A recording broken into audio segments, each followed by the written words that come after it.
Nous voilà donc dans la partie la plus importante de votre vie, le produit en croix.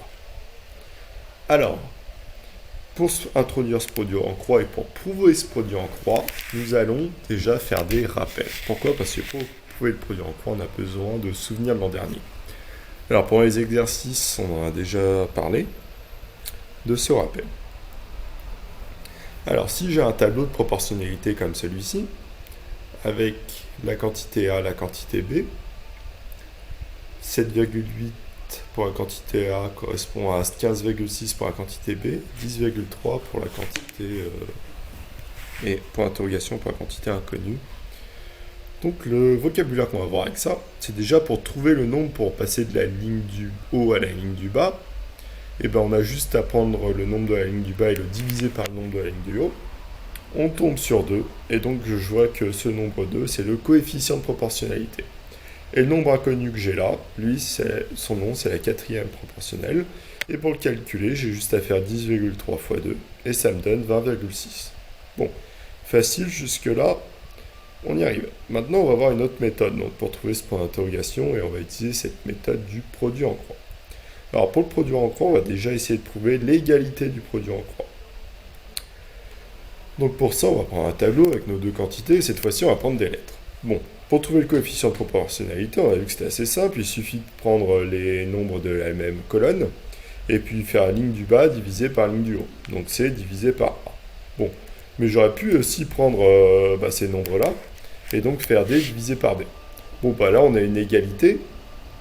Bon, c'est pas encore l'égalité du produit en croix. Pour trouver l'égalité du produit en croix, on va faire une petite transformation et puis on va comprendre pourquoi ça s'appelle produit en croix à ce moment-là. Bon, déjà on va multiplier par A de chaque côté. Pourquoi? Parce qu'à gauche, si je multiplie par A, bah, ça fait A fois C divisé par A. Je vois que j'ai A au numérateur et au dénominateur, donc il ne me reste plus que le nombre C.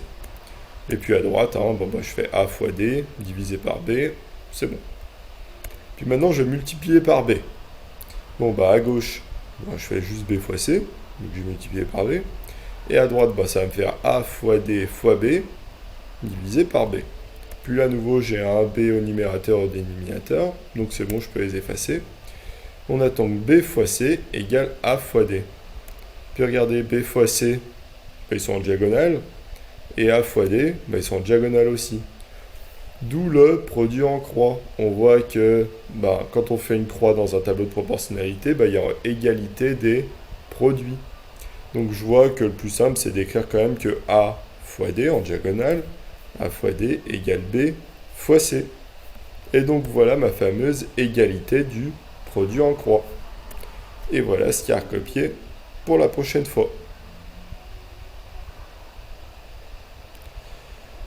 Bon, c'est pas le tout de recopier ça, ce qu'il faut c'est comprendre comment ça marche. Bon, si je reprends mes nombres, c'est-à-dire 7,8, 15,6, 10,3 et 20,6, et ça veut dire que là j'ai égalité entre 7,8 fois 20,6 et 15,6 fois 10,3. Vous pouvez le faire, ça marche bien. Bon, si vous voulez faire avec des nombres plus simples, si par exemple on prend le tableau de proportionnalité suivant, 5, 10, je fais à nouveau x2, et 8, 16, je fais x2. Bon, si on fait 5 fois 16, 5 fois 6, 30, 5 fois 10, 50, 30 plus 50, 80, et 8 fois 10, 80. Donc j'ai bien égalité entre 5 fois 16 et 8 fois 10, si vous ne me croyez pas pour l'exemple d'avant. Bon, puis on va reprendre encore notre exemple d'avant, et on avait dit qu'on allait voir une méthode pour calculer celui-ci là. Donc on imagine, je ne le connais plus. Je ne sais plus que c'est 20,6. Donc dans mon égalité, j'ai plus 20,6, j'ai le point d'interrogation. Bon, pour trouver mon point d'interrogation, j'ai juste à prendre ce produit-là, et puis diviser par 7,8. Hop, 15,6 fois 10,3, 15,6 fois 10,3, divisé par 7,8. Et comme par magie, vous pouvez prendre votre calculette, ça vous donne 20,6. Bon, en gros, si je cherche un nombre, la quatrième proportionnelle quand je la cherche, j'ai juste à multiplier entre ceux qui sont en diagonale et diviser par celui qui est dans la diagonale du point d'interrogation. Et donc si vous avez compris ça, vous pouvez faire les calculs suivants. C'est-à-dire qu'ici on a juste à faire 12 fois 39 divisé par 9, 8 fois 27 divisé par 6, 35 fois 26 divisé par 14, et ça vous donnera à chaque fois l'inconnu x ici. Voilà, donc vous pouvez coller l'exemple dessous, et puis vous pouvez le faire, sinon on va le faire en début d'heure pour les autres.